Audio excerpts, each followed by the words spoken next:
ایک بادشاہ اپنے ملک کی سیر کر رہا تھا کہ اسے خیال آیا کیوں نہ اپنی رعایا کا امتحان لیا جائے۔ اس نے ایک بڑی گزرگاہ کے بیچوں بیچ ایک چٹانی پتھر ایسے رکھوا دیا کہ گزرگاہ بند ہو گئی۔ اپنے ایک پہرے دار کو اس نے نزدیک ہی ایک درخت کے پیچھے چھپا دیا تاکہ وہ آتے جاتے لوگوں کے رد عمل سے اسے آگاہ کرے۔ اتفاق سے جس پہلے شخص کا وہاں سے گزر ہوا وہ شہر کا مشہور تاجر تھا، جس نے بہت ہی نفرت اور حقارت سے سڑک کے بیچوں بیچ رکھی اس چٹان کو دیکھا تو اس نے ہر اس شخص کو بے حساب باتیں سنائیں جو اس حرکت کا ذمہ دار ہو سکتا تھا۔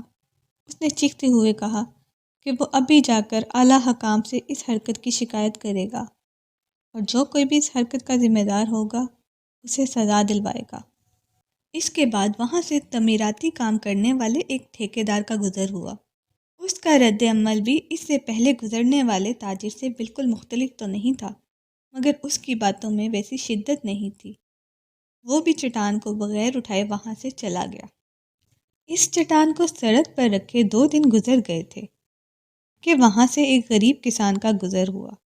کوئی شکوہ کیے بغیر جو بات اس کے دل میں آئی وہ یہ تھی کہ وہاں سے گزرنے والوں کو تکلیف ہوتی ہے۔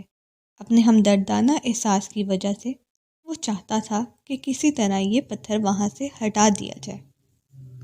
ایک وزنی پتھر کو اکیلے وہاں سے ہٹانا بہت مشکل کام تھا، لیکن اس نے ہمت نہیں ہاری اور بڑی جدوجہد کے بعد چٹان نما پتھر وہاں سے ہٹا دیا۔ اور جیسے ہی یہ چٹان وہاں سے ہٹی تو نیچے ایک چھوٹا سا گڑھا کھدا ہوا تھا جس میں کچھ سونا اور ایک خط رکھا ہوا تھا، جس میں لکھا ہوا تھا کہ حاکم وقت کی طرف سے اس چٹان کو سڑک کے درمیان سے ہٹانے والے اس شخص کے نام، جس کی عملی سوچ نے مسائل پر شکایت کرنے کے بجائے اس کا حل نکالنا زیادہ بہتر جانا۔